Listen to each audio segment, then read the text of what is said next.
FightHype, FightHype.com here with one of the best young heavyweights in the game, undefeated Hasim Rahman Jr. Hasim, 6-0. Next fight is December 8th? Saturday. Yeah. And that's against Kendrick Houston, right? Yeah, Kendrick Houston on Saturday. Bowie State University, Shabazz Brothers Promotion, in partnership with Great Cone Promotions. It's gonna be a good show, man. We're gonna show out, and in light of this past weekend, they put the heavyweight division on fire, so we gotta keep it lit. Right before we get to that fire, which was Wilder and Fury, that was a great fight. What about your last fight? You fought a guy who had almost 50 professional fights, went the distance. What was that fight all about for you? It was, a lot of people were talking about my level of opposition, right? From my previous fights, and I'm like, you know what? They sent me a guy with 50 fights. I ain't say nothing about it. I said, okay, let's get it. I'm not the one who picks my opponents. That's all Hasim Rahman Sr. So when he came to me and he said, look, this guy pulled out, but we got another guy. He got 50 fights. It wasn't a like, are you gonna take it or nothing like that? Because we don't talk like that.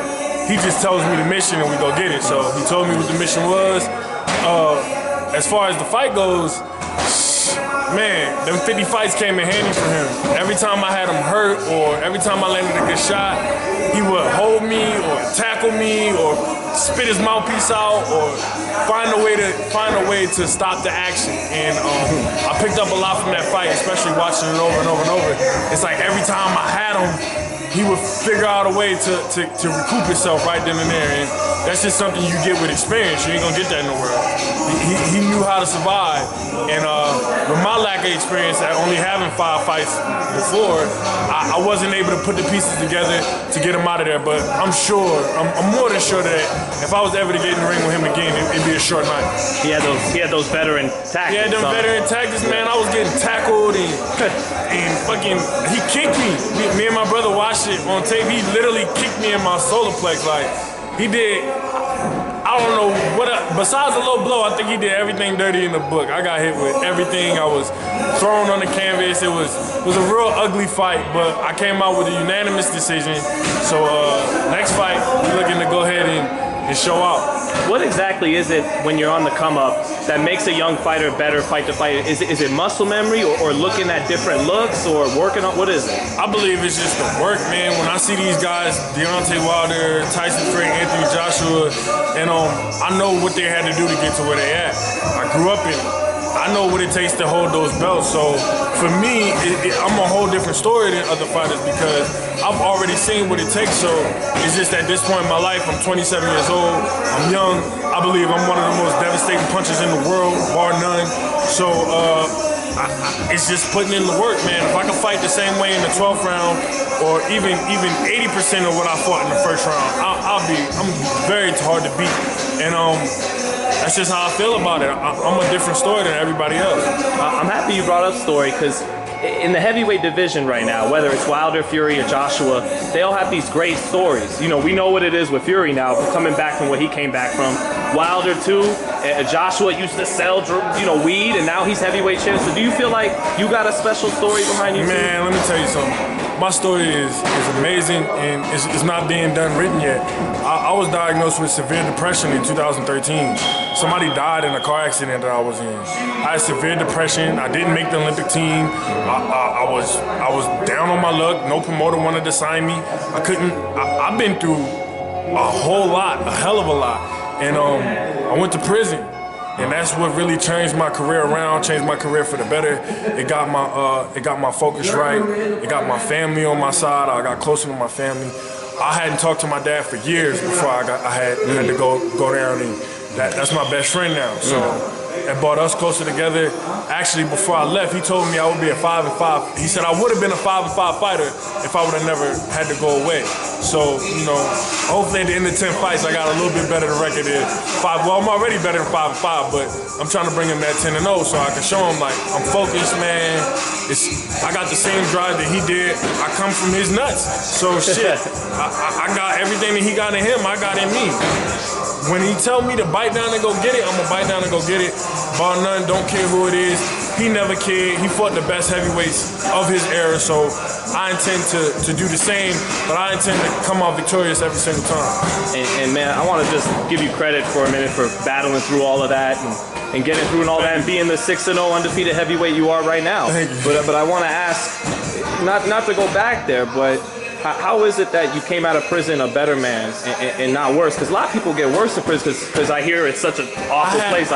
It is an awful place. Yeah. It's an awful place, and you'll never be able to. I can never relate to you how bad it is to be taken away from everything, taking your freedom, taking your voice.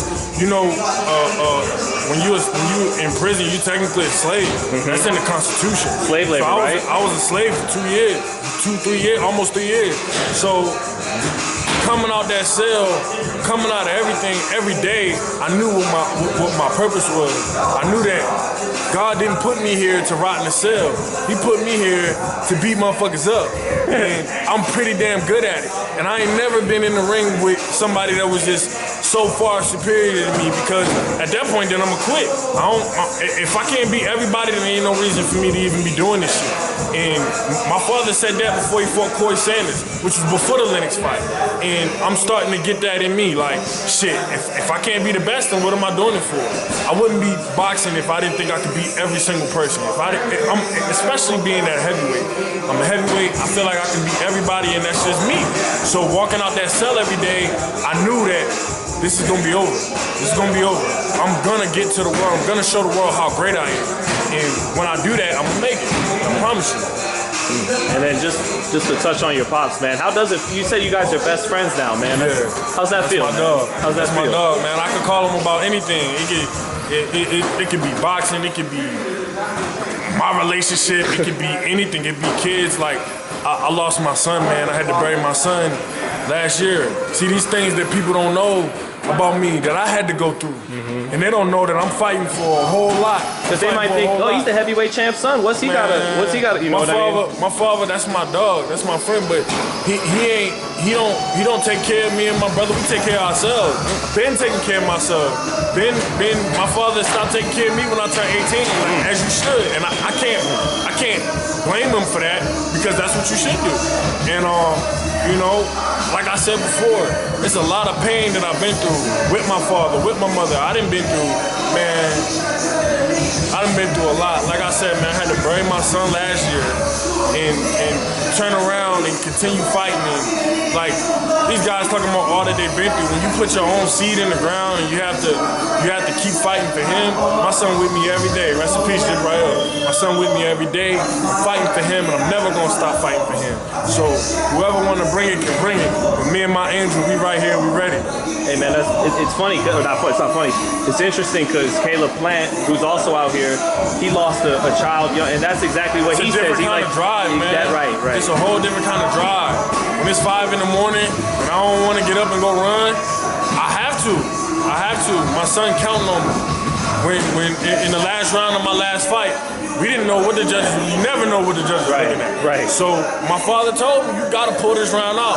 You gotta pull this round out for your son. And when he said for your son, all fatigue, everything goes out the window. Fuck that. I'm fighting for my son.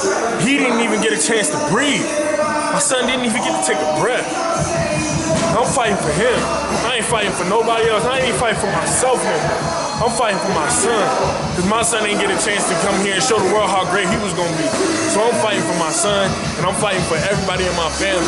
So it's going to be real, real tough to get me up out of there. Whoever do it, man, hats off to you. But inshallah, we're going to go ahead and retire undefeated. That's the plan.